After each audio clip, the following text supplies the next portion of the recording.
భయపడి బీజేపీ కోసమని ఈ రోజున కాంగ్రెస్ వైపు వెళ్ళలేనటువంటి పరిస్థితి ఈ రోజున జగన్మోహన్ రెడ్డి దగ్గర ఉంది. రైట్ అండి, ఒక కాలర్ తో మాట్లాడదాం, తర్వాత మిగిలిన వాళ్ళ వెర్షన్ కూడా తీసుకుంటాను. హరినాథ్ శ్రీకాకుళం నుంచి. హరినాథ్ గారు మాట్లాడండి. నమస్తే, అక్కడ ఉన్న పెద్దలందరికీ నమస్కారం. సార్, కృష్ణాంజనేయులు గారు ప్రజాస్వామి పూర్తి అయింటున్నారు. 100% అతని మాటలతో కానీ అది అడిగే హక్కు వైసీపీ వాళ్ళకి 1% కూడా లేదండి. ఎందుకంటే కుప్పంలో వాళ్ళు వేలు పెట్టారు, పులివెందులో వేలు పెట్టారు. ఓకే, రెండు ఒకటే. వైసీపీ వాళ్ళకి 1% కూడా లేదు, ప్రజాస్వామ్యం గురించి మాట్లాడే హక్కు అసలు లేదు. ఇంకొకటి రెండో పార్టీ ఈవీఎంల గురించి మాట్లాడారు. ఈవీఎంల గురించి మాట్లాడితే రాహుల్ గాంధీ రేవంత్ గురించి మాట్లాడతారు, మాజీ సీఎం గారు. మోడీ గారి గురించి మాట్లాడాలి, లేకపోతే ఎన్నికల కమిషన్ గురించి మాట్లాడారు. రాహుల్ గాంధీ పోరాటం చేస్తుంటే రాహుల్ గాంధీకి రేవంత్ రెడ్డికి మీరు కడతారు. అసలు వాళ్ళకి ఏమైనా సరే ఎంతైనా సరే జ్ఞానం ఉందని అనుకుంటున్నారా? జనాలు ఏంటి అంత విలువలు అనుకుంటున్నారా? ఈవీఎంల గురించి పోరాడుతున్నట్టున్నావు, పోరాడిన వాళ్ళని మళ్ళీ తెలుస్తున్నావు. కుప్పంలో ఎలాగైతే తెలుస్తున్నావో ఇప్పుడు పులివెందులో తెలిపిస్తున్నావు. రైట్ హరినాథ్ గారు, నా సజెషన్ ఏంటంటే మీకు దయచేసి ఒకసారి వెనక్కి వెళ్ళండి. కృష్ణాంజనేయులు గారు ఏమన్నారో విన్న తర్వాత మీరు ఇప్పుడు మాట్లాడిన దానికి ఒకసారి చూసుకోండి.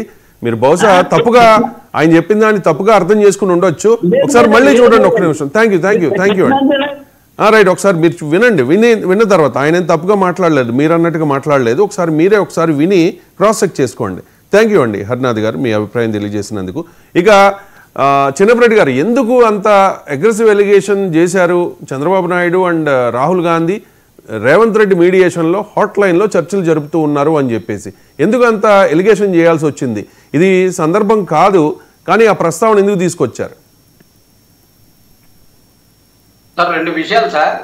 ఒకటి, కృష్ణాంజనేయులు గారు మాట్లాడుతూ ఏకగ్రీవాలకు సంబంధించి గతంలో జగన్మోహన్ రెడ్డి గారు ఏకగ్రీవాలు చేపించారు అని చెప్పేసి మాట్లాడారు.